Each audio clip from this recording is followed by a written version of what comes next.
कधी पाय दुखतात, पाय पण कधी कधी डोकं दुखतं ट्रॉफिकमुळं. तसंच जसं मेहनत नाही कामाला नाही, याला एक हात नाही काम करू शकणार नाही असं म्हणून मला 2-4 महिने घरी बसलो. अडचणी खूप साऱ्या आहेत. शांत.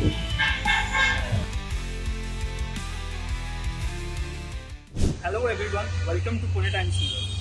In day-to-day world, we see that several people tend to do nothing or remain lethargic. So in this case, in this scenario as well, there are several such people who, despite being challenged or physically handicapped in real life, are doing extremely well and are taking immense efforts to survive. So here we have with us a person called Mullah Sheikh, who, despite not having his right hand, is excelling in his work as a delivery executive, who is roaming around the city, carrying parcels and everything else, satisfying people. So we are going to have an exclusive conversation with him. आता तुम्ही कुठे राहता, तुम्ही मूळचे कुठले आहात आणि कधीपासून हे सगळं काम करता? मी राहायला सोलापूरचं आहे, मतलब अक्कलकोटचं आहे राहायला. तिथं हडपसरला येऊन मग आता एक 15 दिवस झालं काम सुरू केलं. अच्छा. आणि याच्यापूर्वी तुम्ही काय काम करत होता? मी कंपनीमध्ये हॉटेलमध्ये होता. आणि ही जी दुर्घटना झाली, तुमचा हाताला आपण दिसतो तुम्हाला हात नाही, कधी झाली आणि नक्की काय दुर्घटना झाली? ते चुकी होती. ते चुकीमध्ये माझा हात गेलाय. आता 4 वर्ष झालं. 4 वर्ष झाले हात जाऊन? 4 वर्ष. मग तुम्ही हात गेल्यानंतर तुम्ही दवाखान्यात वगैरे उपचार घेतले का? हो. आणि तुम्ही कधीपासून पुन्हा हॉस्पिटलमधून बाहेर आले? 1 महिना लागला. त्याच्यानंतर 1 महिना लागला. 1 महिना लागला. मग मागील 4 वर्ष तुम्ही काय काम केलं? माझं दुकान होतं, पान शॉप होतं माझं. ते उधारीमुळं ते बंद करावं लागलं पान शॉप. आणि नंतर मग रेस्टॉरंटमध्ये कामाला होतो, म्हणून FML होतं कामाला. मग तिथून सोडलो, म्हणजे डिलिव्हरी बॉयचं सोडलो. तुमच्या घरात कोण कोण आहे? आई, माझी बायको, ठीक आहे. अच्छा. काही मुलबाळ वगैरे आहे तुम्हाला? नाही. आणि आता हे काम नक्की कसं चालतं मला सांगता का? चालतं व्यवस्थित, मला जमतं सगळं. एका हाताने सायकल चालवतो मी, पार्सल डिलिव्हरी करतो, सगळं जमतं मला काम. सकाळी किती वाजता काम सुरू करता? सकाळी 9 ते 4 करतो. अजून संध्याकाळी 7 ते 11:30 करतो. आणि दिवसभरात किती प्रवास करता शहरामध्ये?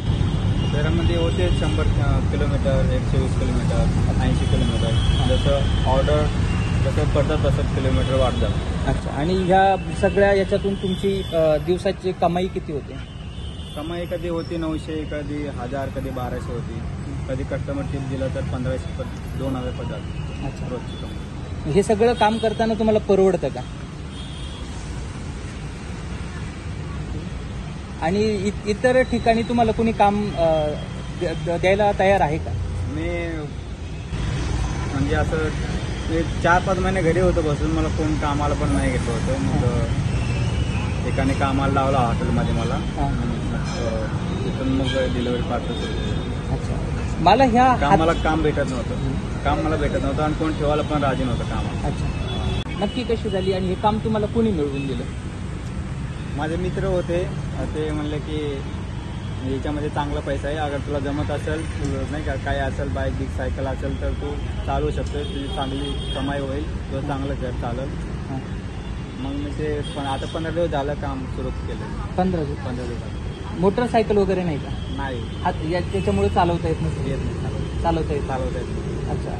आणि मला ही जी दुर्घटना घडली तुमच्यासोबत, त्याच्याबद्दल थोडं डिटेलमध्ये सांगता की नक्की काय झालं होतं? नक्की मी चिखलीला कामाला होतो. तर तिथे सर पण मालक पण होते.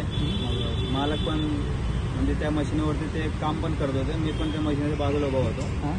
ते चुकीमध्ये जे झालं ते दुर्घटना, ते आज माझं अडकलं याच्यामध्ये मशीनीत. मग ते हॉस्पिटल, मग ते मालकाने हॉस्पिटलला घेऊन गेलं. मग खर्च केलं, दवाखान्यात खर्च केलं, पैसे बी दिले मला थोडेफार. आवडतं, सोपं आहे, थोडंसं हार्ड पण आहे. उन्हामुळे जरा त्रास होतो. बघू आता करू थोडे दिवस, मग दुसरं काम करू. आता पावसाळा सुरू झाला, आता भर पावसात तुम्ही डिलिव्हरी देणार का? आता करायचं काय मग? पैसे कोण देणार मग घरी? आई पण कामाला जाते, हां, बायको घरी आहे. हां. आता करायचं काय मग घर काय चालणार, अच्छा. म्हणून थोडंफार अडचणी टाळल्या पाहिजे. आणि इथं हडपसरला भाड्याने राहतात का, भाड्याच्या घरात राहतात का? भाडं. अच्छा. So there you have it, folks. We have had an exclusive conversation with Maula Sheikh, where we have known his life struggle, and we have taken him as a source of inspiration of how to do well and succeed. On this World Bicycle Day, along with his inspirational stories, we have also understood the importance of bicycle and riding it in today's world where two-wheelers and four-wheelers are increasing in surplus. To know more such kind of inspirational stories, keep following Pune Mirror's Instagram, X and Facebook, and don't forget to subscribe and press the bell icon on Pune Times Mirror's YouTube channel. This is Shreyas Wange from Pune Times Mirror.